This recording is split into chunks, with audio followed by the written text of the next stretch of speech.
뜨거운 주말을 기다렸던 여러분들 반갑습니다. 뜨거운 이슈로 여러분들 주말을 확 데펴줄 쉿바! 오늘 단골들끼리만 진짜 정치 뒤풀이 이야기를 해보려고 합니다. 답답한 정치 뉴스들 우리 두 형님과 함께 시원하게 풀어보겠습니다. 법잘할 박지훈 형님, 가짜랄 김영민 형님과 함께 하겠습니다. 고맙습니다. 선거 시즌이어가지고 네. 저희끼리 또 담소 나눌 시간도 좀 필요하잖아요. 그렇지. 그래가지고 저희가 또 이제 고급 정보들, 또 뒷이야기들. 저 용민 형도 그렇고 네. 저는 또 이렇게 또 그럼요. 공중파 진행을 하지 않습니까? 네네네. 뒷 얘기들 많이 매주 알고 강조하시지만 매우 알고 있죠. 예, 매우 그래서 알고 이제 있습니다. 저희끼리도 좀 정보를 공유할 필요가 있고 그렇죠. 오히려 그 봐주시는 우리 손님 여러분들 중에 아니 그냥 셋이 해라 이런 의견도 있었기 때문에 오늘 좀 이런 시간이 좀 필요하다는 생각이 들어서 특집 오브 특집으로 또 저희가 준비해봤습니다. 이게 만약에 인기를 구가한다면 저희가 총선 기간 내내 이렇게 할 수도 있어요. 여러분들의 관심과 사랑을 부탁드리겠습니다. 결과적으로 우리 멘트량이 늘어나게 되는 건데 그렇죠. 초대 손님을 안 부르면은 그 저기 택시처럼 할증이 돼야 되는 거 아닙니까? 수연료가. 이거를 누군가가 보고 있을지도 모르지만 네. 참작해 주시길 바라겠습니다. 예. 오늘을 시점으로 해서 두 분께 꼭 여쭤보고 싶은 게 우리 지훈이 형님이나 용민이 형님께서는 오늘을 시점으로 저희 녹화 당일 시점으로 어떤 화제가 제일 요즘 재밌습니까? 저는 사실은 민주당 공천이죠. 잘 마무리되고 있다? 이런 저는 평가를 매우 잘 되고 있다고 저 개인적으로는 네. 판단을 하고 있고 경선까지 지금 마무리가 되고 있는데 예. 그러니까 참 묻더라고요. 왜 자기들 떨어졌는지 궁금하죠. 하위 20%왜 받았는지 내가 알려드릴까요? 당신 이름 넣고 인터넷 검색을 해봐요. 알 수 있어요. 했던 거대로 나오는 거예요. 그러니까 경선에서 박강원이 졌어요. 천하의 이번에 박강원이에요. 졌죠. 네. 김준혁 교수가 이겼습니다. 올라갔습니다. 자, 이상하다. 친명만 대고 비명 행사하냐 뭐 그런 소리 하는데 너무나 단순하게 자기 이름 검색하고 자기의 정치 행적들을 찾아보면 답이 나와요. 박강원 쳐봐요. 박강원 쳐보면 답이 나와요. 홍영표 쳐보면 답이 나와요. 서른 쳐보면 답이 나와요. 김영주 쳐봐도 답이 나온다니까. 네. 답이 다 나와 있어요. 네. 왜 모를까? 몰라 본인들만. 왜 모를까? 언론들이 말이죠. 지금 말하자면 레거시 미디어. 광고나 이제 권력으로부터 자유롭지 못한 이 언론들, YTN 라디오를 포함해서, 네. YTN 라디오 점점점 어려워지고 있어요. 아유 유진에서 사랑해 유진. 근데 어쨌든 그 언론들이 그 막 띄워주는 정치인들 있잖아요. 민주당 정치인들. 네. 그분들한테 막 박수.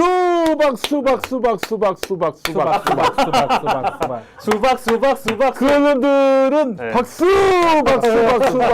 그런데 우리 민주당의 지지자분들, 민주시민들은 네. 수박으로 이제 인정하게 되는 거예요. 너무 단순한 게 77.7%로 당 대표를 뽑았습니다.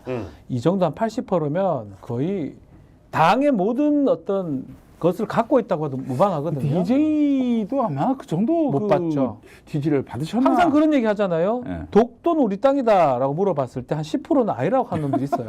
꼭 있죠. 꼭 있어요. 효도하자 할 때는 네. 효도하자 할 때는 30% 정도 아니라 그래요. 네. 불효자들 많거든요. 네, 그렇죠. 효도하면 안 된다 하는 놈들이 있어요. 네. 그러니까 77.7이라는 거는 민주당의 일반 의사로 보는 게 맞아요. 근데 일반 의사인데 이 일반 의사를 뽑았던 거를 목을 찌르고 했던 거는 당 의사랑 당원들 의사가 정반대인 거잖아요. 그러면 정치인들은 그런 어떤 자기 판단과 그런 행동에 대해서 책임을 져야 되는 거예요. 그렇지. 그 가결을 하려고 했던 아니면 가결이 되든 안 했든 이 선거 총선 때까지 생각을 하고 결심을 하고 그걸 보고 있는 당원들은 그거에 따라 찍어주는 거거든요. 뭐 아직까지 모르겠어요 이렇게 설명해 주는데 왜 하위가 됐고 왜 경선을 떨어졌는지 제가 얼만큼 더 설명해 드려야 될까요? 이 정도 그 정도 충분할 것 같아요. 사실 우리 떨어지신 분들께서는 이제 거울을 보시면 된다라는 말씀을 드리면서 또 재밌는 게 저한테 물어봐요. 제가 혹시나 이게 지금 녹화 기준으로 누구 붙여놓으면 내가 누가 될지 안 될지 알려드릴게요. 아 진짜요? 한번 붙여줘봐요.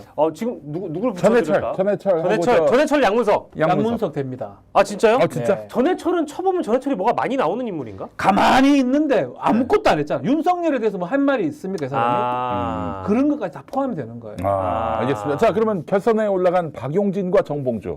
요거 재밌다. 요거는 박용진 떨어집니다.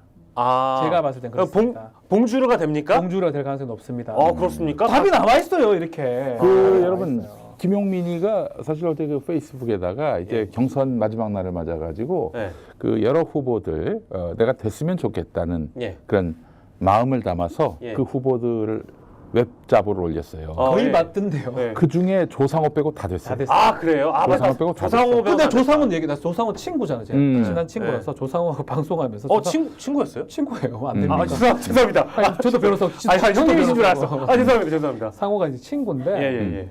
이제 워낙 금천 오래 준비를 했는데 제가 몇 번 얘기를 했어요. 상호야 예. 친구야. 예.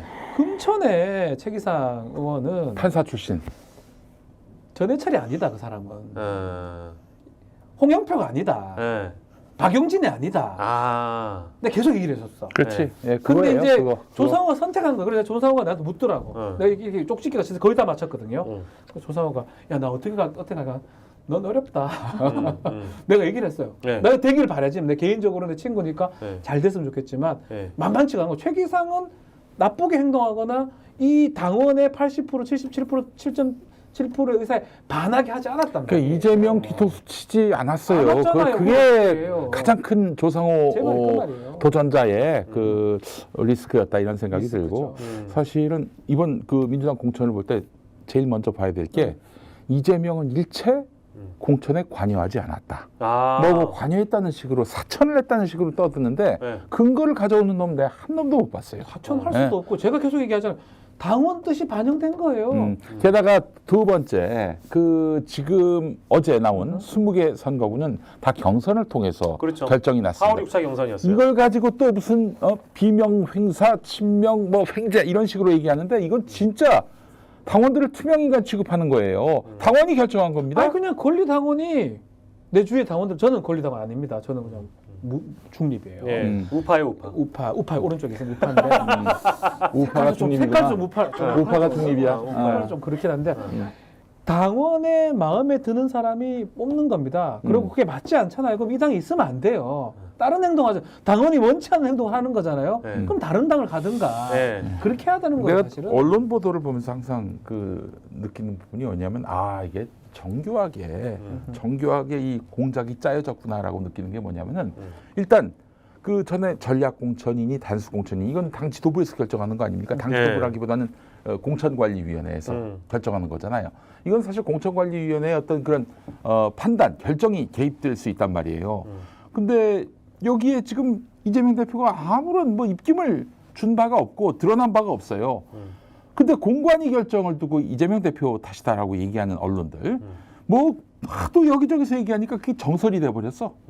이재명이 그 아무리 해명을 해도 그게 정설이 돼버렸어. 사천이다. 이래서. 사천이 돼버렸어. 아주 뭐 사천까지라고 얘기할 수는 없지만 그래도 당 대표가 살짝 지분은 있는 거 아니지? 이런 얘기는 아니 옛날 옛날에 같은 DJ 경우는 총재가 지금은 그게 안 되는 아니, 거죠. 결론이 나왔단 말이에요. 공관위에서 결론 나오면 이걸 보고 이 사람 빠지면 안 되는데 판단되면은 그게 네. 슬쩍 좀 가산점 플러스 알파를 줘가지고 구제를 한 경우는 옛날에는 있었을지 모르지만 이번엔 전혀 없었다는 거예요. 전혀. 네. 자 그런데 말이죠. 그렇게 공관위에서 결정 때문에 컷오프가 되고 경선도 못했던 사람들이 많잖아요. 네. 그걸 다 이재명이 했다라고 막 사방팔방의 언론들이 떠들고 이번에 그 지난 그 수요일에 발표가 났던 네. 그 20개 네. 선거구 네. 그 결정은 100% 당원의 뜻이 경선이에요. 당원의 뜻이 반영된 건데 이것마저도 사람들이 이재명이 한 걸로 그럼 난 질문을 드리고 싶어. 그 언론들이 이렇게 완전히 판을 짰다고요. 그래서 그 얘기가 나오는 게 결과적으로 이제 김의겸은 왜? 라는 이제 물음표가 달리는 그렇지 거예요. 김우겸이나 조상호 패배했잖아요. 같은 사람은 떨어졌단 말이야. 낙천했잖아요. 그 당원들이 떨어뜨린 거야. 근데 그거를 보면 그러면 김용민 형님, 아유, 제가 이재명인가요? 왜 난 다 맞추나요? 왜 난 다 맞출죠? 검색을 잘해서. 검색을 그렇죠. 잘하죠. 검색도 굉장히 김용민 형은 잘하니까. 글을 많이 써요. SNS에. 그렇죠. 아니 이때 저는 페이스북에 자꾸 저격하니까 저격하는 애들 다 떨어져. 네. 뭐 여러분 불과 1년 전만 해도 정춘숙이 떨어질 거라고 예상하는 사람이 아무도 없었습니다. 거의 없었죠. 뭐 박용진도 말할 것도 없고 박용진은 아예 그 대권에도 나왔고 저기 당대표 선거에도 나왔어요. 언론에서 말하자면 차기 민주당 대표야 거의. 그럼 박용진도 그렇고 뭐 강병원 재선에다가 또 박광호는 원내대표까지 했습니다. 그렇죠. 근데 이들이 다 떨어졌어. 떨어질 예정이거나 이게 뭘 의미하겠습니까? 제가 열심히 밭을 간 것도 있어요. 사실은. 이 저기 정춘숙은 내가 떨어뜨리려고 아주 작정을 했는데 왜 그랬느냐면 그 양반이 이 후보가 되면은 그러면 2대남, 3대남들이 민주당 찍지 않아요. 거긴 패미정당이라고. 큰일 날 일이거든. 근데 이제 그 화면이 좀 오묘하긴 한데 음료도 파란색이고 지금 셔츠도 파란색이어가지고 혹시나 지금 김용민 형님이 그 민주당 관계자 역할로 나오시면 게다가 저 보여주세요. 저 청바지까지 입고 왔어. 청바지까지 입고 왔어. 네. 다 파란색이야. 네. 그리고 저 빤스도 파란색 입고 왔어요. 오늘. 확인할 수는 없지만 저는 사실 오늘 네. 솔직히 얘기할게요. 예. 저 색깔 이 색이잖아요. 비슷하잖아요. 예. 빤스가 빨간색입니다. 제가 제가 재판 갈 때는 역시 우파였어요. 매우 중요한 재판 때는 빨간색을 합니다. 왜? 약간 홍준표 그게 있는 것 같아요. 그 뭐 직기스가 있어요? 우리 어머니가 옛날에 그 점을 봤는데 네. 저 점 믿질 않는데 빨간색이 난 되게 좋다는 거예요.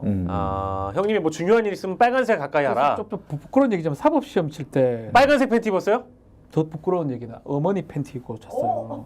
옛날에 그런 속설이 있었어요. 좀 부끄러워요. 엄마 빤스를. 엄마 빤스가 맞았던 시절이 있을 수 있죠. 그럴 누구나 그럴 수 그럴 있습니다. 있죠. 예, 그럴 수 있습니다. 부끄러운 얘기입니다. 야, 30년 전이에요. 내 기억에는 예전에 우리 저 어머니 세대들이 입은 빤스는 사각이었던 걸로 알고 있는데. 그겁니다. 상황에서 좀 널널했군요. 이게 남자일 거 여자 거지 헷갈릴 수 있는 거예요. 예. 그래서 지금 다만 꽃무늬가 달려. 오늘은 제가 있다는 빨간색으로 점? 네. 안쪽은 다 빨간색입니다. 예. 바깥쪽도 빨간색. 최소한 이 방송을 보시는 분들은 우리 지훈이 형님 어머님께서 적어도 이제 허리 사이즈 29 이상이라는 걸 좀 알게 되는 게 있어서 자, 그 뭐 민주당 얘기는 사실 오늘 그 에피타이저고요. 그 경선 결과가 나왔기 때문에 인물들의 면면은 이미 여러분들이 기사를 확인하셨을 겁니다. 네, 이건 한번 좀 짚었으면 좋겠어요. 그 민주언론 시민연합이 네이버 뉴스를 2월 마지막 주 얼마나 민주당 공천 갖고 시비 걸고 딴죽 걸고 그랬습니까? 네. 봤더니 더불어민주당 공천 보도가 국민의힘의 2.5배였고요. 공천 관련 내용이 2.5배예요. 그리고 선거보도 3건 중에 한 건, 전체 선거보도 3건 중에 한 건이 네. 민주당 공천 논란. 그러니까 네. 주로 이제 민주당 잘못했다 이런 식으로 보도한 거죠. 아니 이렇게 나와버리면 이거는 거의 보도 공작이라고 봐야 되는 거 아니겠습니까? 아니 나는 언론들이 뭐 저기 정의를 추구하고 이런 거 기대하지 않습니다. 기본적으로 우리나라의 그 언론들이 젖줄을 대고 있는 게 다 자본가들 아니에요. 네. 자본가들이 좌파, 진보 좋아하겠습니까? 그러니까 저는 그래서 최소한의 기계적 중립만 취했으면 좋겠다 이런 생각인데 예. 이 기계적 중립도 지금 취하지 않고 있는 거예요. 이거는 분명히 우리가 맹성할 필요가 있고요. 예. 그런 언론을 우리는 버리고 예. 버리고 스픽스를 봐야 됩니다. 근데 김용민 TV를 봐야 된다. 같은 맥락인데 예. 그래서 뭐 언론에서 민주당 잡음 그리고 국민의힘은 모음 모음 맞나? 무소음, 무소음. 아까 한마디로 이재명은 워낙 그 이미지를 악마화하다 보니까 사람이 거칠고 싸가지 없고 지멋대로고 이런 이미지를 이 공천 논란에 또 투영을 시키는 거야. 그렇죠. 근데 국민의힘은 안정적이고 질서가 있고 이런 이미지를 또 한동훈 이미지에 더 씌우는 거야. 자, 그래서 그걸 하고 있고 윤석열도 빠져 있잖아요, 지금. 네. 빠져 있는 모습인데 저는 이제 그거는 정말 예전 미디어 때 방식이다. MBC하고 KBS 한 3-4개 빠이 없을 때. 그때는 먹혀요. 총도 쏴주면 막 이거 폭풍 났나 싶기도 하고 큰일 났다. 뭐 잠수함 들어오면 난리 나는데 지금은 우리 스픽스를 비롯해서 여러 많은 매체가 있기 때문에 그렇지. 국민들이 바보가 아니에요. 예. 윤석열이 사라졌다가 윤석열이가 했던 행동들, 대통령으로서 잘못했던 부분들이 너무나 많잖아요. 예. 끝도 없잖아. 그게 없어지지 않는단 말이에요. 한동훈이가 했던 게 있을 거고 뭐 또 이렇게 만든데가지고 이재명 대표가 악마가 되는 것도 아니고 저는 그렇기 때문에 우리 김용민 목사님 말씀 너무나 공감하지만 그래도 그걸 우려할 필요는 없다. 현명한 유권자들이 어떤 그 정부에 대한 심판 정서를 뭐 이런 보도가 막 몇 배 더 나왔다고 해가지고 그걸 잊어버리거나 할 만한 국민들이 아니다. 그리고 그게 휩쓰인 사람은 어차피 큰 의미 없다고 생각이 들어요. 그 MBC 뉴스 사이트 들어가면은 예. 1987년의 영상도 볼 수 있어요. 근데 87년 영상을 보면은 대선 때 보도를 보는데 네. 와 정말 골 때립니다. 여러분 한번 가서 그 87년 대선 87년. 당시에 네. 영상을 보시면은 네. 민정당 노태우는 네. 막 너무 많은 사람들이 환호를 해. 아. 그리고 막 미래 희망적인 얘기를 하고. 네. 근데 반면에 김대중 후보는 네. 막 그 전라도 사투리 섞으면서 인상 쓰면서. 인상 쓰면서 막 그 그냥 정권을 사납게 씹고 모인 사람들 네. 그 사람들끼리 패싸움 벌이고 그런 장면이 나와요? 그런 장면이 일부러 나와. 그런다니까. 아. 그런 식이었어 항상 그렇게. 그리고 저 YS하고 DJ가 이제 단일화를 못했잖아요. 못했죠. 예. 둘이 서로 반목하는 표정, 등 돌리는 표정 이런 걸 또 예. 계속 집중적으로 보여주고. 지금도 뭐 이제 미디어 되게 관심이 많은 사람 보면 아시겠지만 예. 조중동이나 이런 보수 신문에 이재명 대표 얼굴 한번 보세요. 그리고 한동훈 위원장 얼굴 한번 봐보세요. 예. 답이 나와. 이재명 대표는 아마 이런 모습 많을 겁니다. 예. 약간 인상 쓰는 모습으로 많이 나오고 예. 한동훈은 나야 어. 이런 모습으로 아기를 안고. 근데 그걸 의도했든 의도했지 않았든 간에 예. 약간 그렇게 보여주는. 근데 옛날 같으면 예. 사람들이 심리적으로 예. 그게 휩쓰여요. 예. 계속 보면 그 매체가 100개 없어. 예. TV 캐봤자 KBS, MBC 요리밖에 없는데 그렇지. 예. 휩쓸리는데 지금은 안 그래요. 예. 의미 없다는 거예요, 제 말씀은. 예, 제가 지난 주말에 한 시장에서 막걸리를 친구들과 순대와 함께 먹고 있는데 TV에 이재명 대표가 나왔습니다. 그랬더니 어르신께서 저 새끼 저거 꼴도 보기 싫어. 저 새끼 저 지랄하는 거 감옥 가기 싫어가지고 저 지랄하는 거 아니요? 이런 얘기를 하시더라고요. 아유. 보고. 그게 이제 보고 나서 아, 이 정도로 야당 대표가 굉장히 혐오감을 어떤 분들에게는 주고 있는 거보다 이거 대체 왜 그럴까라는 생각을 만들었죠. 잠깐 해봤는데 언론에서 비춰지는 그 모습들이 충분히 영향을 줄 수 맞아요. 있다는 걸 계속해서 생각합니다. 계속해서 정권과 검찰이 이재명을 범죄자로 몰아가고 있잖아요. 그러니까 그 의심을 거의 확증 단계까지 이끌어간다니까. 그러면 언론이 여기서 브레이크를 걸고 그렇죠. 예. 이거는 과도한 수사다. 그리고 이거는 그 정치 공작적인 측면에서의 그런 사법적 압박이다. 이렇게 좀 분석을 해줘야 되는데 그런 게 전혀 없어. 아, 그래서 형님 안 그래도 얘기를 하셔가지고 언론이 항상 이제 그 명분 삼아서 근거 삼아서 얘기하는 게 이 여론조사란 말이에요. 그렇지. 여론조사에서 국민의힘이 완전 이제 크로스를 하고 뭐 오차범위 밖으로 이제 지지율이 이제 튀고 하니까 이거 봐라 이거 민주당 이 난리 쓰레기 같은 났어. 새끼들 이거 정치를 이 모양 이 꼴로 하니까 망하는 거 아니요? 예. 하면서 언론이 제기하는 게 바로 민주당 총선 위기론이다. 이대로라면 150석이 뭐야? 민주당 이 새끼 뭐 어떤 애들 120석, 백성 110석. 얘기도 하더라고. 어제 우리 라디오 맞나? YTN 라디오 보니까 어떤 이상한 사람 와가지고 제가 저녁 라디오를 안 들어야 되는데 예. 괜히 들어가지고 예. 네 마음대로 해라, 네 마음대로. 영석이래, 영석. 그게 무슨 진짜요? 평론이에요? 뭐 근거도 없어. 그냥 네. 백석이래. 네네. 아니 어이구, 그 지상파 라디오에 나왔다고. 100석인가 120석인가 뭐 그런 얘기를 하더라고. 엄경영 씨라는 엄경영 분이 씨가 아, 엄경영 시대정신연구소장입니다. 뭔데 그 예. 사람? 그 인간이 옛날에 좀 정상이었는데 요즘 왜 그런지 모르겠어. 뭔데 그 사람? 작년 10월에 그 서울 강서구청장 선거 있잖아요. 예. 그때는 김태우가 당선될 거라고 큰 소리를 외쳤던. 뭐예요? 그럼 나도 할게.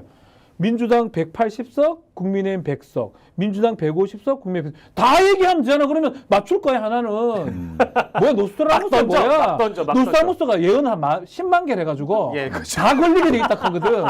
노스트라무스 너무 많이 한 거야, 왜 예언을. 그 모든 일이 다 일어날 수밖에 그 중에 하나 맞은 거야. 맞잖아, 경우수. 2008년 뭐야, 총선 이게? 때 2008년 총선 때 SBS가 말이죠. 예. 그 출구 조사를 하면서 예. 예측을 했는데 예. 예측을 했는데 예. 그때 이제 한나라당이었죠. 예, 예. 압승을 예측. 한나라당이. 아니 근데 압승을 하긴 예, 했는데 예, 예. 그때 SBS 예측은 어떻게 나왔냐면은 예. 한나라당 예. 110석에서 180석. 그게 무슨 예측이야? 그거 나도 하겠다. 그거는 그냥 0에서 100, 300석 그래! 씨, 그냥. 그러면 다 맞추는 거 아니에요? 그러니까 그러니까. 그게 뭐야. 실수를 금치 못했어요. 그게 뭐야, 그게. 예. 그러니까 통계학적인 모든 가능성을 다 따져봤을 때 110석에서 180석이라고 한 건데 예. 아니 그러면 그 누가 못해? 누가 못해? 뭐 돈 들여 뭐해? 내가 얘기해도 맞겠구만. 나는 지금 단계에서 이런 막 그 어설픈 예. 예측을 하는 사람들은 예. 대부분 자기 장사를 하려고 그런 거고 예. 방송에 눈에 띄려고 예. 한다고 보이고 자기 바람이에요. 예. 니 누구 찍을 건데 그러면 그 했던 사람. 네가 찍고 싶은 정당이잖아요. 그러니까 속내가 저 정당이잖아, 이 정당. 네가 찍은 정당. 그러면 우리가 그렇게 죽겠어, 그런 하여튼 보면. 논평이 분석이 잘못됐다라고 얘기를 하는데 예. 한번 예측을 한번 해보죠. 예측하시죠. 예측을 한번 해보시죠. 우리 박지우 변호사님. 좀 저는 이르긴, 사실은- 이르긴 한데 예측하셔도 됩니다. 예. 경우에서는 세 가지 정도 좋으면 이렇게 해놓고 예. 성지 이렇게 하면 좋은데 예. 저는 사실 조심스럽긴 한데 예. 지금 예측하기 좀 섣부르긴 한데 아니 한 달 전쯤에 고수는 다 마칩니다. 한 달 전입니다. 자, 한 달 전. 저는 민주당 일당이 되는 거는 거의 맞는 것 같고요. 예, 예. 그리고 뭐 200석 넘기는 쉽지는 않을 것 같아요. 민주당 단독으로? 아니요, 제 말씀은 합쳐서. 범야권 합쳐서 200석 아, 그까지는 어려울 것 같고. 범야권에 그 이준석 신당도 들어갑니까? 아, 그거 포함해야 그 되나? 얘기는 그것도 뭐 몇 석 안 될 것 같으니까 어쨌든 집권 여당이 한 120 정도 안 될 것 같아요. 저는 그 정도. 나머지는 민주당이 가반은 되는데 나머지하고 합쳐서 한 178석이 되지 않을까. 제 예측이 대부분 비슷하지 않나 싶어요. 예. 야, 어떻게 이제 박지원 변호사하고 나하고 생각이 똑같나? 아, 그러세요? 그 지난 21대 21대 총선? 2020년 총선 당시에 네. 더불어민주당이 지역구에서 몇 석 했는 줄 아세요? 167석인 걸로 알고 있어요. 163석. 3석 거기에 네. 이제 시민당계 포함 또 이제 덧붙이면 180. 180. 네, 그러니까 177이었지. 네. 177이었고 네. 거기다가 열린민주당 3석. 아, 나중에 그러네. 열린민주당하고 합당을 했으니까. 그래서 열린민주당까지 합하면 180석인데 네. 그 제가 좀 정밀하게 따져봤더니 이번에 아무리 민주당이 잘 못해도 네. 물론 이제 한 달 사이에 또 무슨 말도 안 되는 있을지 모르겠지만 그 사변적 사건이 있을지는 모르겠습니다만은 네. 이 무드대로 간다면은 그러면은 아무리 못해도 마이너스 10석. 그러니까 이제 지역구에서 마이너스 10석. 네. 153석. 153석이면은 뭐 과반이 넘어가잖아요. 150을 지역구만. 넘어가니까. 네. 그리고 비례대표는 13석 정도 네. 이렇게 되지 않겠는가. 네. 그러니까 이제 163석 기준으로 아무리 못해도 네. 지역구는 153석. 예. 잘 되면 플러스 3석. 네. 그 166석이 될 수도 있다는 거예요. 예. 여기다가 13석, 14석 이렇게 된다면은 네. 최대 180석도 가능하지 않을까. 근데 조국 신당은 조국 신당은 저도 그 10석, 얘기하고 싶었어요. 10석 된다고 봅니다. 10석 됩니까? 저는 처음엔 열린민주당으로 네. 그 열린민주당의 길을 걷지 않겠는가 싶었는데 예.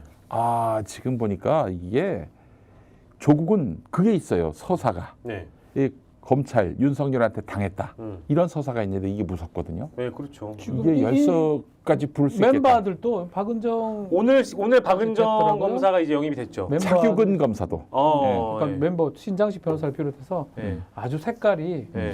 열린민주당하고 뭐 유사했 지난 2020년도 열린민주당의 어떤 스탠스인데 그때는 뭐 제가 공천관리위원을 했습니다. 아, 그렇죠. 또 맞아요. 예. 했었는데 예. 그 당시에 사실 시작했을 때 한 18%, 20%까지 갔었거든요. 예. 그때도 한 10석 정도 예측은 했는데 예. 중간에 많이 꺾였었어요. 예. 그때하고 차이가 있는 게 그 뭐냐면 몰빵론 때문에 그렇지. 아니 뭐 그 얘기 하려고 하는 게 아니고 몰빵론도 이제 있고. 더불어민주당이 네. 선을 그어버렸어요. 우리가 그렇지. 주장하는 건 우리 형제다. 예. 더 강한 개혁을 원한다 이랬는데 더불어민주당에서 우리는 더불어시민당이 우리 당이지 그 선을 그으면서 급격하게 좀 저는 이제 그거 차락이 패착이었다고 사실 보거든요. 네. 근데 이번에는 지금 연대하는 그림이잖아요. 그렇죠. 그렇기 때문에 연대한다는 거는 신장식 변호사 얘기고 네. 아니 지금 민주당이 만든 더불어민주연합이 있는데 그러니까 왜 사실은 조국 신당하고 연대하기는 어렵지만 뭐 최소한 배척은 하지 않을 것 같아요. 그러니까 이제 동지라는 표현도 나왔고 조국 대표랑 이재명 대표가 만난 그림을 보면 그때 4년 전에 민주당과 네. 열린민주당의 분위기랑 좀 달라요. 그래서 네. 그때보다는 저는 많이 나올 것이다. 음. 그리고 그렇지만 이제 이게 사실 신기한 게 네. 사람들 심리에 네. 정권 심판론이 사실 불이 붙을 거예요. 네. 투표하기 직전에. 그래서 저는 투표율도 매우 높을 거로 보는데 네. 가서 고민을 할 거예요. 내가 조국 신당 좋지만 그래도 지금은 한데 힘을 모아줘야 된다. 네. 그래서 저는 그 지금의 어떤 지지율보다는 떨어질 거라고 보거든요. 예, 저 예. 개인적으로는 뭐 그 중간 정도에서 네. 형성되지 않을까. 아니 그래서 얘기가 나온 김에 저희가 어차피 오늘의 안주로 메인 안주 중에 바로 이분이 등장합니다. 바로 조국 대표예요. 조국 이게 개혁신당이 처음 나왔을 때에 마치 뭔가 커다란 바람을 일으킬 것처럼 나왔던 상황이었는데 이제는 뭐 합당 파기 이후에 많이 주저앉았죠. 근데 조국 혁신당은 신당 창당 이후에 창준이부터 현재까지 그 바람이 좀 이어지고 있는 그림이어서 조국 대표가 뭐라고 얘기했는지 저희가 준비해봤습니다. 함께 들어보시죠. 조국 혁신당은 오물로 뒤덮인 윤석열의 강을 건너 검찰 독재를 조기에 종식하고 새로운 조국을 만들어갈 비전과 정책을 제시할 것입니다. 최근에 제가 범여권 인사를 만났어요. 야권 아닙니다. 범여권 인사가 이런 얘기를 하더라고요. 조국 혁신당이 메시지가 좋아. 확실해. 아 근데 왠지 나는 이번에도 조국혁신당이 15석은 할 것 같다라고 범여권 인사 그런 얘기를 하시더라고요. 15석이나. 아, 그러니까 왜냐면 이제 30% 정도인데. 그러니까 25%. 굉장히 이제 그 메시지가 선명하고 민주당에 불만 있는 민주당 지지층조차도 흡수할 거다. 이렇게 보고 있는 것 같아요. 이게 아까도 우리 박준 변호사가 처음에 짚어줬지만은 수박은 망하게 돼 있어요. 이번 선거는. 왜냐? 네, 네. 윤석열 심판 선거기 때문에. 그렇죠. 네. 얼마 전에 MBC 패널 조사를 보더라도 예. 이번 총선의 성격에 대해서 당신은 어떻게 규정하느냐 했을 때 예. 정권 심판론이 60%예요. 이러면은 절대 국민의힘이 이 다수당이 될 수가 없고. 그런 상황에서 다 언론에서 헛소리를 하는 거예요. 지금 당장 보수 가표집된 거 그런 걸 들고 와가지고 국민의힘이 높다 어쩌고 저쩌고 공천이 어쩌고 저쩌고 공정하다 어쩌고 저쩌고 그딴 소리를 하는데 지금 말하는 거 결국은 모든 사람 마음 속에서 윤석열 정부를 심판하느냐 마느냐 여기에 포인트 맞춰져 있고 아니 그런데 왜 갑자기 민주당 공천이 시끄럽다고 민주당 심판론으로 가요? 그거는 논리적으로 안 돼요. 이거는 민주당이 뭔데 아무것도 아닌데 지금. 이게 이제 민주당이 망해야 된다라는 어떤 그 구술하는 사람들이 만들어낸 얘기일진 몰라도 전혀 이게 정치공학적으로 맞지 않는 얘기예요. 두 가지인 거잖아. 당연히 정권 심판으로 가야 될 심판이고 선거고 그 구도 자체가. 예. 근데 거기에다가 윤석열 대통령의 긍정평가율이 부정평가율이 60%가 넘어요. 거기다가 극단적 부정평가 50대 후반이다. 50이 넘어 50이 넘어. 넘으면은 이제 그 사람들이 꼴도 보기 싫어. 씨. 그러면 사실은 아이 찌가씨 이런 씨 윤씨가 싫어 이거예요. 예. TV 나오면 막 그런 느낌이거든요. 예, 그렇죠. 그래서 투표 때 반드시 나갈 사람들이 50% 저는 이상이라는 더 거예요. 많다고 봐야 돼요. 예. 그래서 이거는 사실은 우리가 어떤 얘기를 해야 되냐면 어떤 짓을 하더라도 이 선거는 사실은 국민의힘이 지도록 돼 있어요. 그래. 어떤 일을 해도 야당 이길 수가 이기도록 없어, 돼 이길 있어요. 수가. 사실은 지금 이길 수가 구조 없어. 자체. 그러니까 이거 뭐 토론할 필요도 없어. 뭐 100분 토론에 유승민하고 유시민하고 싸우던데 유승민 그 전 장관도 좀 안타깝더라. 본인도 아마 몰라서 저러는지 알고 저러는지 모르겠는데 말이 하나도 안 맞아. 그러니까 유시민 작가가 뭐 똑똑하고 말도 잘하고 하지만 이거는 내가 가도 그렇게 말하거든요. 예, 예. 구도가 그래요. 이건 어쩔 수가 없어요. 네. 이슈 자체가 그밖에 없는 건데. 그래서 그러니까 이번에 그 여론조사 갖고 여론판을 한번 흔들어 보겠다. 참 그러니까 옛날 방식. 뭐랄까 좀 이것도 옛날 방식. 많이 좀 비루해 보입니다. 아니 근데 뒤집지 못하는 여론조사가 지금 얘기하려고 하는 조국혁신당이 심지어 리서치뷰가 21% 나오고 막 이랬거든요. 그러니까 게다가 또 이 어. 지금 여론조사가 다 쓸데없다는 얘기는 아니에요. 여론조사를 해석하는 게 잘못됐다는 건데 그렇지. 지금 여론조사를 보면은 딱 그 비례대표 결과로 의미가 있습니다. 그거는 맞다고 봐요. 그 비례대표 결과를 지금 보게 맞다고 되면은 봐야 지금 돼. 조국신당하고 민주당 합하면은 네. 민주연합 합하면은 국민의힘 위성정당하고 네. 비슷하거나 예. 혹은 조금 많아요. 조금 이쪽 더 많죠. 민주진영이 더 많거나 그렇다고요. 네. 이건 아마 비례대표에 그대로 나올 겁니다. 그리고 지난번 21대 총선 민주당이 뭐 거의 180석 압승을 했지만은 네. 잘 보면 아시겠지만 비례대표는 졌어요. 얼마 안 돼. 그때 그 미래한국당한테 졌어. 네. 비례가 미래한국당 19개였고 민주당 17개였거든. 네. 그 17개고 정의당이 6개고 열린민주당이 3개. 3개. 그리고 저기 국민의당이 3개였고 아. 이렇게 됐기 때문에 결과론적으로는 19대 17이었어. 네. 근데 이제 예컨대 정의당이 이제 뭐 이번에는 없을 것 같아. 40. 미안해요 정의당. 왜 저 합쳤잖아 녹슨정의당이라고. 지금 분위기가 그래요. 욕할라 하는 게 아니고. 네. 아 죄송합니다. 녹색정당. 녹슨 정의당이라고. 녹슨정의당.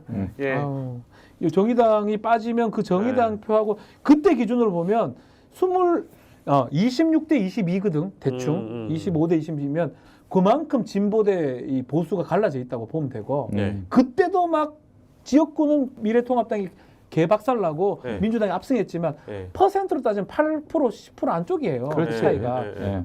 이번에도 사실 그렇다고 보면 네. 비례는 그 선에서 그러니까 된다고 지금 봐야 여론조사 돼요. 보시면은 맞다고 봐야 돼요. 요거대로 이제 그 비례대표가 결정되고 내가 다만 이제 저는 다만 조국 신당이 이제 시간이 좀 많이 남았어요. 지금 내일 뽑으면 이렇게 날 거야. 근데 네, 네. 문제는 뭐냐면 지역구 선거를 하다 보면 네. 지역구에서 이제 막 선거 운동하게 되면 파란색 물결도 일어나고 막 저 빨간색 물결도 일어나고 막 노란색 물결도 일어나고 하는데 네. 조국 혁신당의 물결은 네. 잘 안 보일 수도 있거든. 아. 그런 것도 변수가 돼가지고 네. 저는 개인적으로 이제 네. 결집 효과 뭐 더 올라갈 수보다 그보다는 이제 좀 떨어지시지 않겠나는 게 제 개인적 생각이에요. 예, 근데 어쨌든 저주하려는 건 아니고. 저기 국민의힘 진영에서 그 저 더불어민주연합 지금 저 공격 포인트를 찾은 것 같아요. 뭐 네. 저기 종북이다 뭐다 해가지고. 진보당 인사들이 들어가니까. 근데 말이야, 당신들 그렇게 나오면은 더불어민주연합 표가 네. 의석이 줄어들진 몰라도 그게 다 조국 혁신 조국신당으로 가. 조국신당. 당신들은 조국신당이 더 싫잖아. 아니 근데 솔직히 얘기해서. 그런 다양한 가능성과 전략이 있기 때문에 음. 조국 대표와 이재명 대표가 만나서 어쨌든 연대의 그림을 만들어낼 것도 이제 이런 하나의 배경이 있지 않을까 그쵸, 싶고 더불어서 이게 또 투표율을 올려줄 거라는 그런 기대가 좀 있는 것 같아요. 그렇지. 이게 어. 커요. 이게 어. 사실은 가장 큰 게 뭐냐면 결국은 저는 그걸 믿거든요. 항상 뭐 하면 중도를 잡아야 된다. 근데 네. 그 마음 정신 못 차리는 중도는 네. 나는 그냥 안 나와요. 안 5% 정도라고 안 보거든요. 나와. 네. 안 나오거나. 모든 거는 양 진영은 갖춰져 있다고 보고 결국 선거 자체는 우리 진영에서 얼만큼 나오냐가 승부수라고 보거든요. 그 MBC 패널 조사가 굉장히 중요한 딱 게 그거잖아, 패널 뭐냐면 조사가. MBC 패널 조사에 따르면은 지금 마음을 결정하지 못한 프로테이지가 7%. 7%밖에 뭐 아. 거의 뭐 이미 다 의미가 정해져 있는 거네. 정해져 아니, 있는 거예요. 나는 이렇게 얘기해. 이거는 야구팀이에요. 좋아하는 야구팀. 네. 좋아하는 야구팀 있죠? 있죠. 좋아하는 어디 야구팀 있죠? 저 하나 하나 이글스. 아, 그 아. 부처님이라는 그 아, 스님이 있어요. 아, 예. 하나 이글스가 가장 이렇게 넘어갈 수 있는 가능성이 있지만 예, 예. 팀이 성적이 그래서 예. 올해는 잘할 겁니다. 유현진. 노현진 왔으니까. 예. 그 야구팀 바꾸습니까? 전 평생 안 바꾸죠. 저도 삼성 라이온스인데 안 바꾸잖아요. 바꿉니다. 네. 용민이 형은 뭐죠? 저는 저 나가자 LG. 트윈스. 예.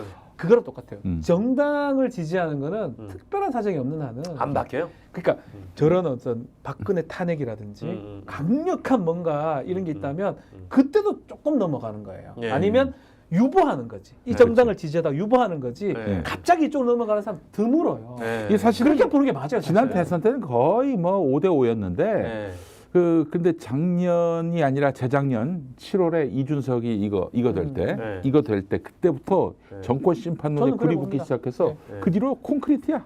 55 이상이었어요. 55 대 55 밑으로 35라고 내려간 보는 게 맞아요. 그렇지. 55, 35 그런 구조인데 맞아요. 지금은 더 올라갔잖아. 60대 거의 40 구조로 이렇게 돼버렸는데, 근데 이 패널 조사가 좋은 점이 뭐냐면은 그냥 아무한테나 연락을 해가지고 그 사람한테 계속 묻는 게 아니에요. 패널 조사가 뭔지 아실 거야. 그러니까 같은 사람한테 예. 계속 물어보는 건데. 추이를 보는 거지. 예. 그 사람의 추이. 그러니까 만약에 진짜 지금 민주당 지지율이 빠지고 국민의힘이 떴다? 그러면 그 패널 조사에서 요동이 쳐야 되는데 바뀐 게 없어. 그게 중요한 거예요. 네. 자, 그리고 또 하나 이 패널 조사의 또 특징이 뭐냐면은 왜 대한민국의 20대의 남성, 여성, 뭐 또 화이트 칼라, 블루 칼라, 뭐 그리고 서울, 뭐 그리고 부산, 광주, 예.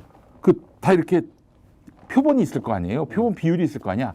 거기에 정확하게 맞춰가지고 맞아요. 그렇게 해서 그 같은 대상에게 계속 물어봤단 말이에요. 예. 그래서 내가 봤을 때는 이런 여타 다른 여론조사보다 이 표본이 오염될 일이 없어요. 표본이 오염된다는 게 뭐냐? 2월 한 달 동안 그 국민의힘이 네. 경선을 했단 말이에요. 예, 예. 그러니까 그때 막 후보마다 여러분 지금 여론조사 전화가면 반드시 받아주세요. 네. 받아주세요. 그래서 그 한 11월, 1월만 해도 그 보수 표집이 뭐 5% 이내였는데 네.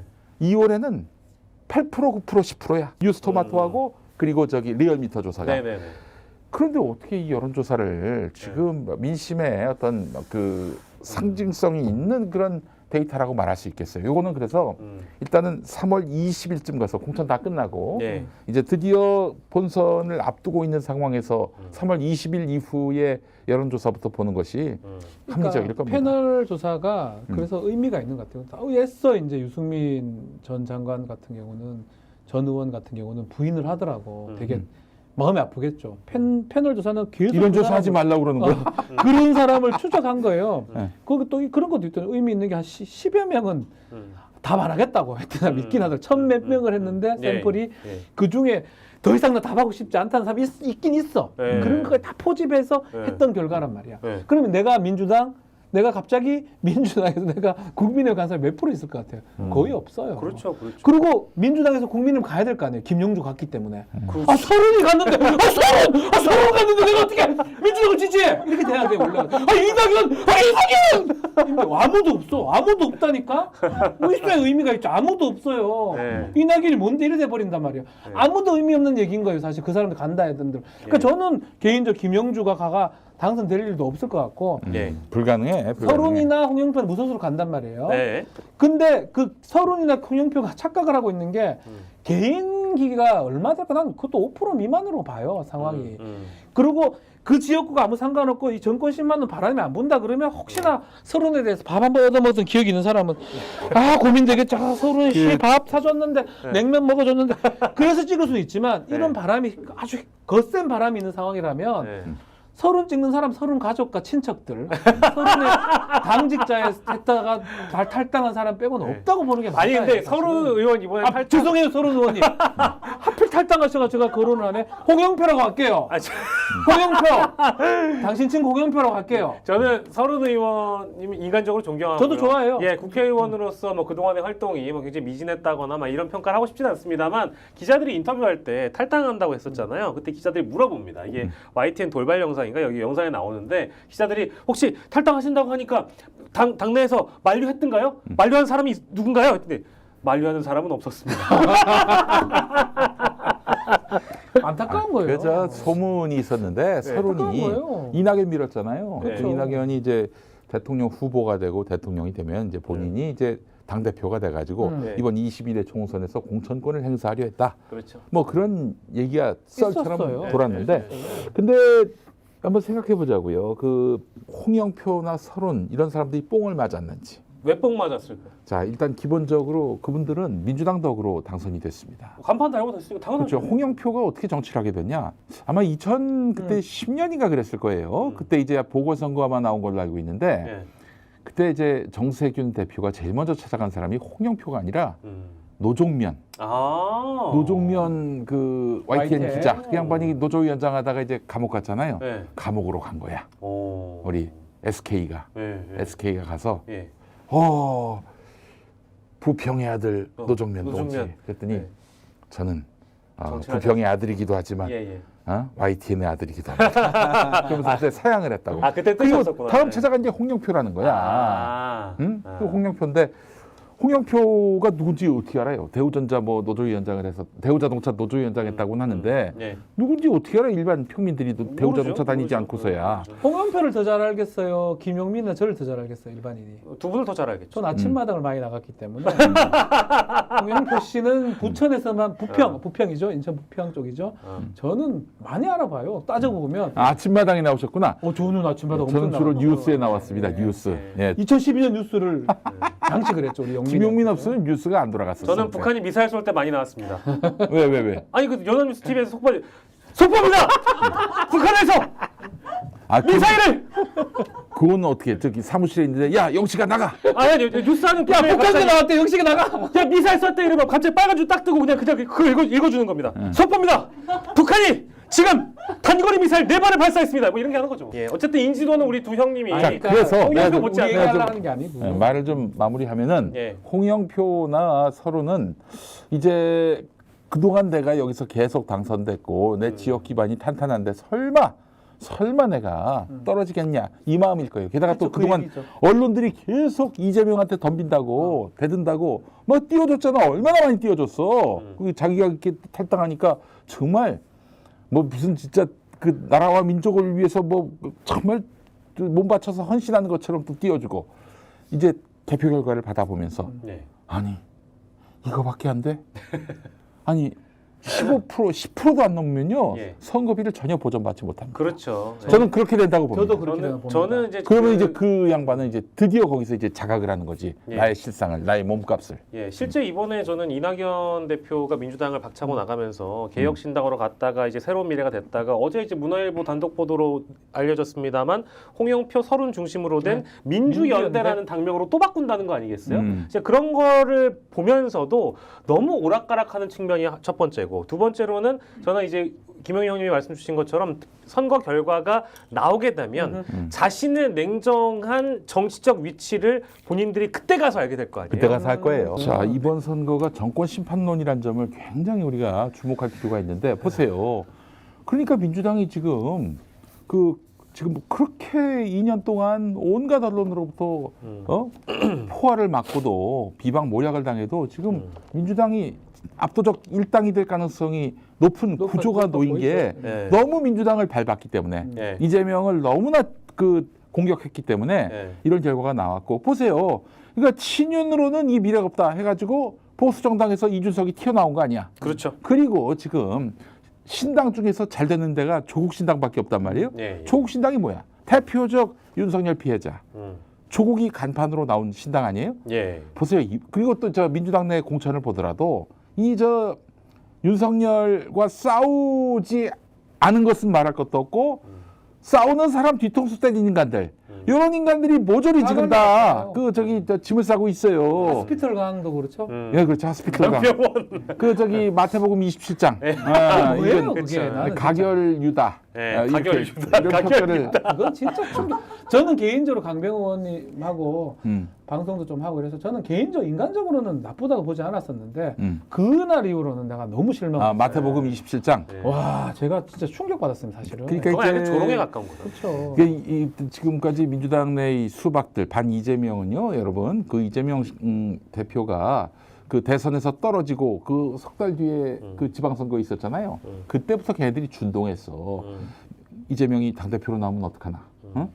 당 대표가 되면 공천권을 행사하게 되고 우리는 X 됐는데 이런 염려가 있어가지고 그때 얘네들이 제일 먼저 무슨 수를 썼냐면은 그 지방선거 공천을 하고 나서 예. 공천을 지들끼리 다 하고 나서 네. 그리고 선대위원장을 하고 아니 책임져라고. 그렇지 선거 결과에 대해서 책임지라고 형 졌잖아 졌잖아.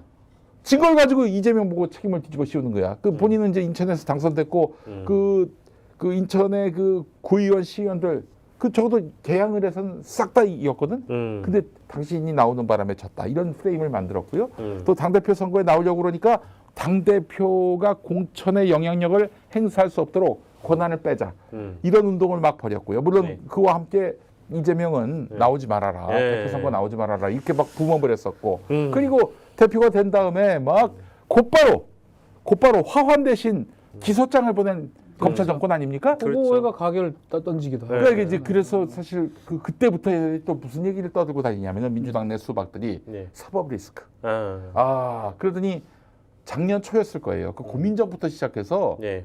한 가을쯤 되면은 그 선당후 사회 정신으로 예. 이재명이 예. 대표직을 던질 것이다. 예. 이렇게 또 언프를 합니다. 그리고 그 사이에 두 번이나 검찰 정권에서 체포 동의안을 냈고 그 와중에 9월에 있었던 체포 동의안은 이 수박들의 집단적인 어떤 결기로 서론 포함해서 서론이 스스로 본인 깎기만. 했다 했으니까. 네. 우리 당 대표 잡아가라고 검찰 정권에다가 이재명 대표를 넘겼어요. 이게 마치 그 겟세마네 동산에서 예수님을 넘긴 거예요. 로마 병정 혹은 유대 종교 권력자들에게 넘겨준 그 모습하고 너무나 닮은 거야. 제가 이재명을 예수님이라고 얘기하는 거 아닙니다. 여러분 오해하지 마십시오. 최근에도 예. 그렇게 이재명 대표의 예. 그 자기들이 마음에 안 드는 공천 나오면 다 이재명의 사천이다 이렇게 했던 거 거의 이재명이 대선에서 패배한 직후 한 2년 동안에 예. 이 자들이 이 공천 가지고 예. 이재명이 이 당을 말아먹고 있다 그런 식으로 얘기하고 있는데 나는 그분들한테 묻고 싶어요. 당신들이 기득권을 쥐고 있던 그때는 당신들 쉽게 전략 공천 받고 단수 공천 받고 그러지 않았냐고. 다 그랬잖아요. 자기들은 그렇게 해놓고 그렇게 해서 혜택 보고 이재명 시대에 와가지고 자기들이 불이익을 당하니까 불이익 당하는 이유가 뭐예요? 당원으로부터 마음을 잃었기 때문에 그런 거 아니에요? 그렇죠. 그걸 왜 이재명 탓을 해? 예. 자기들이 잘못해놓고. 당원이 선택한 거고요. 권력 투쟁을 한 거잖아요. 그렇게 해서 권력을 잡고 싶고 그놈의 배지가 존나 그렇게 뺐지? 난 모르겠다마는 배지 달려고 별의별 짓을 다 한 거잖아요. 그래서 선택의 기로 있었던 거예요. 그런 짓을 뒤통수를 쳐서 달지 안 치고 굽신거려서 달지 그 선택을 당신들이 한 거고 당원들이 그렇게 선택을 한 거예요. 그래서 하위로 간 거고 경선에 진 거고 몇 번 설명해줘 알겠노? 아 그럼 저희 그 두 분이 아까 초반에 그 선거 결과 전망을 해주셨는데 아 알겠어요. 미리 보는 전망을 해주셨는데 그러면 냉정하게 자, 새로운 미래 새로운 미래 이제 현 민주연대입니다. 이것도 내가 영석. 말할 게 뭐 있어요? 비례도 영석. 영석이고 다 영구히 정계 은퇴입니다. 다 정계 은퇴가. 예. 이낙연 대표까지. 이낙연은 그 하다가 중간에 그만둘 것 같아요. 오케이. 광주를 뭐 광주야. 네. 뭔 소리야. 자 우리 김용민 형님은 낙엽이 형이 네. 저 구상했던 게 뭐냐면은 네. 이제 말하자면 제3지대에서 네. 뭐 하여튼 유력한 정당을 만들어 가지고 예. 그러니까 언론 뽕 맞으니까 지가 깃발 들고 또 민주당 내에 이런 뭐 될 줄 알았나 비명 반명들이 들어오고 예. 뭐 그리고 저기 또 낙천된 사람들이 또 네, 이삭죽기 형태로 해서 들어오고 그리고 이준석과 손잡고 그러면은 음. 이게 정말 나름대로 의미 있는 3지대 신당이 될 것이다. 그 국민의당 같은 모델을 생각했던 거지. 그런 것 예. 같아요. 그러니까 이제 그러다가 예. 이제 총선 네. 이후에는 네. 저쪽 국민의힘하고 합쳐서 예. 그렇게 되면은 1대1 대결구도 아니야. 연대를 하게 되면 그래서 거기서 만약에 오픈 프라이머리를 예. 해서 자기가 당대표 아니 그 대권. 대선 주자가 예, 되고 예. 그렇게 해서 이재명하고 붙겠다. 이 그림을 그렸겠지. 예. 틀림없이. 예. 그러나 지금 뭐 큰 착각이었네. 그러니까 큰 착각 하나도 안 맞는 착각인 거예요. 낙엽이 형은 그냥 뭐 예. 낙엽이 됩니다. 이준석 대표한테 일단은 뒤통수 후려맞고 네. 뭐 뒤통수라면 뭐 그런 표현이 적합한지 모르겠지만 어쨌든 합당 이후에 그 당내 주도권을 이낙연 대표가 가져가지 못해가지고 파기가 된 거고 그 이후에도 사실은 솔직히 얘기하면 임종석 기다린 거 맞잖아요. 그렇죠. 네, 근데 그것도 임종석한테 뒤통수 세게 후려맞고 두 번이나 후려맞은 걸 보면 나 이분은 정무적인 어떤 그런 판단 능력이 이렇게 없는 분이 다선 중진을 했나? 판단 왜냐면 왜 그렇게 다순하냐면 정말 좋은 지역구. 뭐 꿀보지. 영식 씨가 나가도 거기 돼요. 사순 영암인가 그렇잖아요. 예. 민주당이면 되는 것이에요. 예, 예, 예. 아 거기서- 저기 그 양반 예. 한평 영광이야. 영광. 아니 미안해요. 그렇지만 거기도 똑같아요. 됩니다. 됩니다. 그냥 예. 그러니까 되는 곳이에요. 예, 예. 그런 곳에서 3선인가 4선 했죠. 네. 그러다 도지사 했죠. 도지사도 영식 씨가 민주당 후보로 예. 전남 도지사 후보로 나가잖아요. 예, 예. 제가 장담하건대 예. 됩니다. 아, 그렇군요. 혹시 떨어지면 제가 100억 드릴게요. 100억까지. 그 정도로 사실 지 때문에 된 게 아니에요. 당 때문에 된 거예요. 판 때문에 된 거죠. 당 간판 때문에 된 거고 총리까지 간 거고 당 때문에 다 간 거거든요. 예. 근데 본인이 착각한 거야. 그 와중에 내 능력이 탁월하구나. 엄중하게 말하니까 되는구나. 착각을 하신 거예요. 예, 그러니까- 근데 밖에 나와보니까 알잖아요. 자기의 현 주소. 예. 그러니까 뭐 1% 그냥. 그 지난 수요일 네. 밤에 네. 20개 지었고 예, 예. 저기 최측근 윤영찬도 떨어지고 나라가. 그 또 누구야 전해숙도 떨어지고 전해숙. 예, 예. 예, 그 새벽에 누군가 만평이 아니라 예. 이낙엽이 이제 전화를 받는 사진을 올리면서 네. 영찬아 왜 전화를 안 받니? 참 안타깝습니다만 네. 저는 이래서 이렇게 정치 오래 하시는 분들이 이거 요즘에 뭐 직업적 정치인이라고들 많이 부르는데 직업 정치인들이 착각하는 부분이 내가 마치 내가 잘해가지고 3선 4선 했다고 착각하시는 분들은 당에 대한 고마움을 일절 모르는 분들이잖아요. 거기 또 있어요. 거기 뭐 이원욱 이런 분들 똑같아요. 뭐 그렇죠. 예, 이원욱은 나가면 마이너스일 걸 그분은. 그러니까 저는 제가 그래 봤을 봅니다. 때는 저 낙엽이 형은 한 석도 못 가지고 하고 아, 예, 그리고 예. 저기 지역구 비례대표 다 합쳐서 예. 없어요. 그 이준석은 한두 석 정도는 가져가지 두 않아요? 정도 가져가. 그래서 저희가 이제 그 얘기를 해봐야 이래. 되는데 그래도 저희 슈퍼에서 장사 제일 잘하게 만들어줬던 김용남 정책위의장 요즘 이제 평안하신지 모르겠는데 요즘 개혁신당이 조국혁신당에 밀려가지고 화제도 안 되고요. 뭐 3% 정도는 받을 것 같아요. 그래도 어쨌든 이준석 대표가 저는 사실 좀 굴욕적으로 비례받고 배지 받는 게 차라리 낫지 않나 이런 생각했는데 화성을 간단 말이에요. 바꿀 수도 있을까? 이거. 아 그래요? 아니 모르겠어요. 간다고 본인 얘기는 했지만. 그 화성을은 어떻게 가게 되냐? 네. 원래 저 화성을 지역구 국회의원이 이원욱 아니에요. 그렇죠. 거기를 이제 이준석 주고 자기는 화성갑에 나가서 네. 화성에 이제 붐업을 한번 일으켜 보겠다. 반도체 벨트 뭐 이런 거 하겠다 아닙니까? 그래서 이원욱과 또 네. 저기 이준석 그리고 저기 양양자 해가지고 네. 반도체 벨트에서 바람을 일으켰다. 이원욱 같은 생각이에요. 근데 그런 얘기는 있긴 하더라고요. 이원욱이 제안한 거예요? 자기가 제가 큰 그림을 그렸던 것 같아. 그런 얘기 있더라고요. 이준석 대표가 이제 약속을 잘 지키는 정치인이다. 예. 원래 이제 윤석열 대통령이 되면 지구를 떠나겠다고 했거든요. 지구를 안 떠- 떠나고 화성으로. 그런 얘기가 있어요. 지구를 떠나기 지구를 전에 떠나야 되니까. 네. 어디로 가자? 뭐 금성도 없고 화성으로 가자. 화성으로 갈 거니까. 화성으로 간 거예요. 그래서. 그 그랬구나. 원래는 사실 가려고 했던 데가 예. 수성이었어. 또 수성이었어요. 여기저기 다 가는구만. 대구 수성은 대구의 대구 강남이다. 수성. 아 근데 실제 얘기가 나오긴 했었죠. 원래 지구를 떠나야 되니까. 아니 이 스튜디오에서 스픽스 녹화할 때 그 어느 프로그램인지 기억이 잘 안 나는데 여기에서 대구 간다 얘기했어. 그 저기 디톡스였나? 누구 출마하십니까? 저는 가장 어려운 승부를 봐야 된다고 생각해서 가장 어렵게 붙어야 된다고 생각합니다. 이준석 대표가 대구 출마 얘기를 흘렸기 때문에 대구 간다면 수성이거든 사실. 그러니까요. 근데 그런 수성을 못 가고 어쨌든 지구를 떠나야 되니까 화성을 선택했다. 그러니까 지금 저 이준석이 살 길은요 한석이라도 더 2번 박으면 돼요. 보좌한다면 2번. 정권 심판론에 예. 올라타야 돼요. 지금 예. 보니까 뭐 한동훈만 때리고 있어. 그냥 탈당해가지고 뭐 당을 하나만 안 들었는데 그 당이 지금 뭐 한번 이낙연하고 저기 손잡았다가 이제 손 놓았고 예.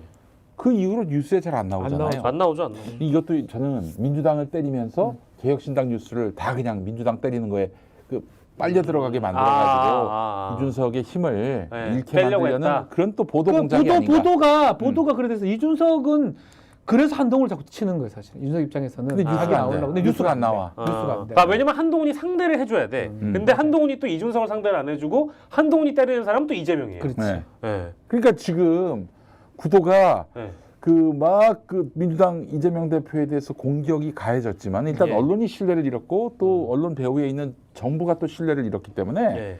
지금 이재명 대표로서는 예. 그렇게 그 손해만 보는 상황은 아닌 것이다. 예. 또 이런 그 역설이 있어요. 뭐 그렇죠. 네. 상관없는 상황이고 어차피 공천을 이제 끝나면 계속 얘기하지만 정권 심판론으로 갈 수밖에 없는데 그럼 과연 그 과정에서 공천을 어떻게 결과가 어떻게 났느냐 이 부분인데 예. 나는 결과론적으로 그래요. 예. 결국 공천 자체는 매우 잘 됐다고 봐요. 음. 잡음이 있고 그렇게 보도가 된 거는 맞지만 결국 이거는 공천이 끝나고 3월 중순으로 넘어가서 3월 한 20일 정도부터 선거 시즌으로 가버리면 다 잊어버립니다 사실. 이제부터 이제 국민의힘의 시간이 돌아왔어요. 저희 오늘 그 얘기도 해봐야 됩니다. 네. 사실 이제 공천 문제를 가지고 김건희 특검법 재표결 부결 이후에 이제 뭐 예를 들면 협조를 했던 그쵸. 똘똘 뭉쳤던 의원들 중에 현역들 날아가고 있고요. 그 공천 잡음과 갈등이 크고 작은 게 많이 나오고 있는데 뭐 대표적인 걸 보면 사실은 뭐 인물들이 많아요. 너무 많아가지고 어디부터 사실 얘기해야 될지를 일단 모를 정도야 이게. 김건희 특검법을 이제 결국 부결시켜 가지고 네. 이제 그거는 적어도 총선 전에는 다시 이제 뭐 표결을 할 일이 없을 것 같아요. 자 그래서 사실은 그 재의결에서 부결 처리한 이후로 예.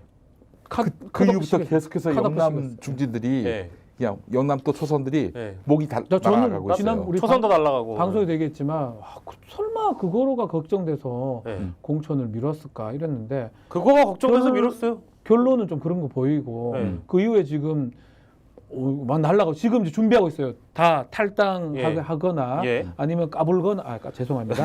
이의 신청하거나 예. 뭔가 기자회견하거나 준비를 하고 지금 이채익은 좀 나간다 그랬고 이채익은 탈당하기로 울산이죠. 했고. 예. 홍석준 뭐 음. 유경준 맞나요? 유경준 이제 그 유경준 공개청장 출신. 예, 네. 유경준. 유쪽 예, 유승민겠죠. 유승민겠죠. 예. 그래서 이 사람들이 아직도 많이 남아 있거든요. 아직도 많이 남아 있기 때문에 제가 봤을 때는 한바탕에 피바람이 불 것이다. 그러니까 그때도 언론이 지금 민주당 공천하듯이 예. 뭐 친윤 횡재, 비윤 비명 행사 뭐 비명 이런 거 행사, 비윤 행사, 비윤. 네, 뭐 비윤 이런 얘기가 행사. 나올지 모르겠어요. 근데 재밌는 얘기 하나. 예. 작년에 이런 일이 있었습니다. 대구 칠성시장 아시죠? 알죠. 예, 변호사님. 예. 거기에 이제 윤석열이가 갔는데 예. 그 뭉티기라고 아세요? 아, 뭉티기 생고기. 고기, 생고기. 생고기. 예. 고기. 그거를 어떤 의원이 예. TK 지역 의원이 가져왔나 봐. 예, 먹으라고 또 이게. 저 윤석열이가 그걸 처묵처묵했지. 예. 예. 그리고 나서 예. 대구시청으로 갔다고 합니다. 아, 뭐가 안 좋았나? 그렇지. 뭐가? 똥 싸러 간 거야. 아, 근데 그 똥이 그게 예. 고체가 아니라 액체. 아. 급동이야, 급동. 그래서 예. 그 의원이 예. 아, 나 이거 공천 못 받는 거 아니야? 그런데 진짜? 공천에서 아웃이 된 거야. 진짜예요? 아, 진짜요? 예. 아, 근데 이제 물론 그게 이제 그 고기를 대령했던 것으로 보이는 예. 의원이 예. 이번에 공천에서 불이익을 당하셨다. 그게 아. 북구 아니에요? 아니. 내가 TK라고 얘기했습니다. TK. TK. TK라고 얘기 안 했습니다. 예. TK라고. 뭐 저기 칠성군은 칠성동은 칠성시장. 북구긴 한데 예. 그리고 뭐 몇 명 없어요. 그 지금 나가리 먹은 사람들이. 예. 와 이거. 근데 설마 이제 뭉티기 설사 의혹 때문에 공천 나가리를 시켰겠느냐? 의혹입니다. 여러분. 의혹입니다. 의혹이에요. 제가 네, 정설을 얘기하는 거 아니에요. 의혹이에요. 뭉티기 이제 대구 예. 주요 음식 아니겠습니까? 예. 그걸 이제 우리가 뭐 저도 고기를 매우 좋아하는 육식주의자 입장에서 저도 그렇습니다. 조심스럽게 먹어야 돼요. 예. 그거 잘못 먹으면 급 설사로 변합니다. 근데 생각을 해봐. 엄청 많이 씹어 먹어야 되고. 근데 대구시청까지 예. 가려면 경호 문제도 있을 텐데. 대통령께서 네. 저기 그 잘못 먹어가지고 야, 똥 싸러 장난이다. 대구시장 갔다 그 말이야. 홍준표라도 만나면 어떻게 됩니까? 네? 홍준표 시장이라도 만나면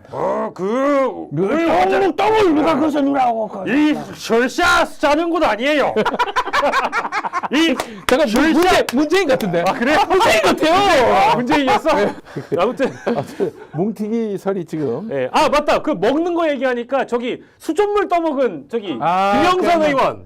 그 김영선 의원 어떻게 됐지? 지금 그 양반 컷오프 됐죠. 그게 날아갔죠? 원래 자기 지역과 창원 의창구인데 예. 여기서 이제 아예 그냥 네. 그 공천을 못 받게 되고 그래서 자기도 감수하려고 했나 봐. 예. 그래서 나는 다른 데로 보내달라. 예. 다른 데로 가려고 그랬더니 거기도 또 단수 공천이 된 거야. 예. 또 다른 데 가려고 그랬더니 예. 거기는 무슨 뭐 경선이 확정되고 예. 이건 없어요? 이게 서로 바뀌었을 갈 수도 데가 있어. 없네 그러면. 경선과 단수 공천이 순서가 바뀌었을 수 있는데 아. 예. 그러니까 완전히 붕 떠버린 거야. 김영선 네. 의원. 아니 김영선이가 왜 수조에 있는 물을 먹겠습니까? 똥물. 어? 예, 그 왜 똥- 마셨겠어? 그 공천 달라고 한 거 물고기 아니야? 공천 달라고. 그런데 그걸 그렇지. 날려? 예. 아이고. 야. 참 그 사람도 인종머리가 없네요. 자 그런데 말이죠. 네. 이번에 저 아웃되신 분 중에 한 분, 예. 그분이 예. 큰 거를 폭로할 계획을 아. 세웠다. 어차피 뭐 밥도 못 얻어 먹는데 쟤라도 뿌려보겠다. 즉 기자회견을 통해서 이제 뭔가를 폭로한다고 그러는데 예. 그 지금 그 선거에 개입할 수 없는 사람이 이번 공천에 관여를 했다. 그 녹취와 그 증거를 가지고 폭로할 가능성이 있다. 선거에 개입할 수 없는 사람이랑 누구라고 지금 생각하고 있을까요? 약간 나는 좀 생각- 좀 약간 좀 있어요. 그 사람이 맞습니다. 아, 그렇습니까? 그 사람이 맞아요. 와 난리 나겠네. 뭔 소리야? 나는 아무 얘기도 안 했어. K인가 K? 아유. 이게 사실 이런 것 같아. 지난번에 한번 살짝 얘기를 했었는데 보수 정당하고 진보 정당하고 차이점이 있어요. 네. 공천이 확정되기 전까지는 네. 찍소리를 계속 해대는 게 진보 정당입니다. 나달라고. 놔주세요. 그런데 보수 정당 특징이 뭐냐면 네. 묵묵하게 있어요. 지금 공천 끝날 때까지. 네. 그렇지만 공천에서 칼질 당했다. 예. 야! 이래 돼요. 깜짝이야. 나 깜짝 놀랐어. 보수 정당 특징이에요. 보수 정당 특징이에요. 보수 정당 특징. 그래서 예. 이번에가 시작이 사실 지금 우리 녹화 기준으로 지금 예. 목요일, 금요일, 토요일 주말간에 이 경선도 지금 끝날 거고 예. 국민의힘 경선 지역 발표도 되고 끝나면서 컷오프도 나오고 뭐 국민 추천인가 뭐 예, 이상한 예, 것도 했잖아요. 예. 여기서 이제 떨어지는 사람들이 나오는데 예. 이분들을 눈여겨 보시면 됩니다. 예. 가만히 있을 사람 한 명도 없어요. 예, 불이익을 받았던 사람들이 이제 자신만의 캐비넷을 열 가능성이 높다. 열고 예.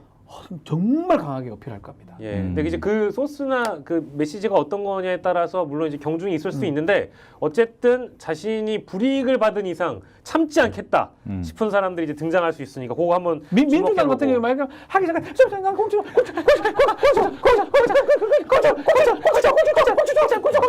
그러다가 공천 떨어지잖아. 공천 떨어지면 이래 되는데 국민의힘 쪽은 이래요. 국민의힘은 공천 때까지 묵묵하게 어떤 일이 있어도 막 코막 간지리도 아무 말도 안 해. 이래 있다가 떨어지잖아. 야! 이렇게 돼요. 이렇게 돼요. 아 그렇게 되는구나. 참 보십시오. 예. 박지훈 변호사의 예상이 맞는지 한번 보고 제가 마지막으로 이 주제는 좀 각 잡고 얘기해야 되는데요. 대통령이 가장 윗선으로 지목받을지도 모를 만한 사건. 뭐 두 형님 다 아시는 사건인데 결국 최상병 사건. 최수근 상병 수사 무마 외압 의혹 요거와 관련된 관련자들 일단 신범철 국방부 차관 충남 천안 공천 받았죠. 임종득 국가안보실 2차장 또 이제 꿀 지역 네. 단수 공천 받았죠. 그런데 아니 갑작스럽게 단독으로 뜬 게 이종섭 전 국방부 대사 장관을 호주 대사로 보낸다는 거예요. 근데 어제자 MBC 단독 보도 보니까 또 이 양반이 이미 공수처가 1월에 출국 금지를 시켜놨다는 거예요. 이미 하지. 피의자니까. 아니 그럼 대통령은 이미 출국 금지 상태인 안 피의자를 호주 대사로 보내요? 이게 말이 되는 일이에요? 근데 나 더 웃긴 게 예, 출국 금지 한번 당해본 적이 없겠죠? 저희는 없죠. 형은 없어요. 너 있을만? 출국할 일이 없으니까 아, 금지를 하든지 출국 말든지. 금지가 되면 예. 어떤 일이 생기냐면 나는 가끔 상상을 하긴 해요. 네. 여권 보다가 보면 네. 전화하고 난리 나요. 여권 이렇게 심사하잖아요. 예. 이거 하다 걸려요 그냥. 네. 못 나가요. 못 나가네요? 그럼 이종섭 나가는데 네. 호주고 뭐 비행 뭐 걸어가진 않았을 거 아니에요. 네. 배 타고 뭐 잠수함 타고 가진 않았을 거 아니에요. 그렇겠죠. 비행기 타고 갔을 거 아니야. 네. 거기서 걸린단 말이야 나가면. 근데 이제 기본적으로 이해가 안 되네. 이게 기본권 침해 아니에요. 외국 나가려고 하는 자유를 지금 제한하는 아니, 건데 뭐 심하게 항상 하죠. 이런 그 기본권 침해는 그 법원이 판단해야 되는데 이거는 법무부가 판단합니다. 그렇죠. 수사기관이 그 이 수사할 필요가 있는 사람이니까 이 사람 내보내지 나가지 못하게 해달라 네. 요청한단 말이죠. 근데 법무부가 네. 그 이종섭이 풀어주지 않겠어요? 어떻습니까, 변호사님? 출국 그랬겠죠. 그러니까 문제가 된 거예요. 네. 제가 봤을 때는 만약에 출국 금지 된 상황이고 끝까지 유지가 됐다 그러면 네. 절대 못 나갑니다. 그렇지. 결국 법무부에서 일반인이면 풀었던 상상도 거예요. 못할 일이지. 못 나가요. 어떻게 나가요? 아니 공수처가 이미 1월에 국방부하고 저기 해병대 압수수색하면서 이미 압수수색 영장을 보니까 이종섭 전 장관은 피의자라고 두세 차례 이미 적시가 되어 못 있고 나가요. 못 나가. 어떤 혐의인지 직권남용이라고 이미 다 보도가 됐어요. 그쵸. 그리고 어떤 말을 실제 했는지도 다 나와 나와 있거든요. 있고. 근데 이 사람을 호주 대사로 보낸다는 건 이건 철회되지 않겠습니까? 그러니까 얘네들은 말이 안 되는 그 무덤까지 가져가야 될 어떤 네. 서로 간의 이 약점들, 네. 단점들 이런 것들은 일단은 이 사람을 관리를 해야 되지 않겠습니까? 예컨대 고발 사주의 그 주역인 손준성이를 네, 그렇죠. 너 이 새끼 어떻게 그 검사가 돼가지고 고발 사주를 시킬 수 있어? 하면서 윤석열이가 징계를 때려봐요. 그러면 손준성이가 가만히 있겠습니까? 네. 그러니까 뭐 무슨 서울고법 송무부장? 이게 송무부장이 뭐 하는 거예요, 이게? 재판 지휘하는. 아 그래요. 하여튼 뭐 그 너무 좋은 자리. 꿀보직 너무 여다가 좋은 자리. 나중에는 검사장도 대구지검에 하고. 그 검사장으로 보내고 그래서 그 사람 피의자거든요. 피고거든요. 공수처로부터 기소가 돼가지고 재판을 받는데 그 영전을 시켰어. 뭐겠어. 그리고 뭐 신범철이니 이런 인간들도 예. 이 최상병 사건의 비밀을 알고 있으니까 막 꿀 공천을 준 거 아니겠습니까?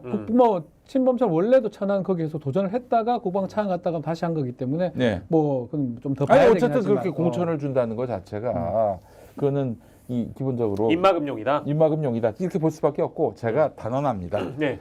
그 이 최상병 사건은 정말 억울하게 돌아가신 우리 최상병 원혼도 용서하지 않을 것이다. 그런 의미에서 나는 그 최상병 사건이 윤석열의 무덤이 될 것이다.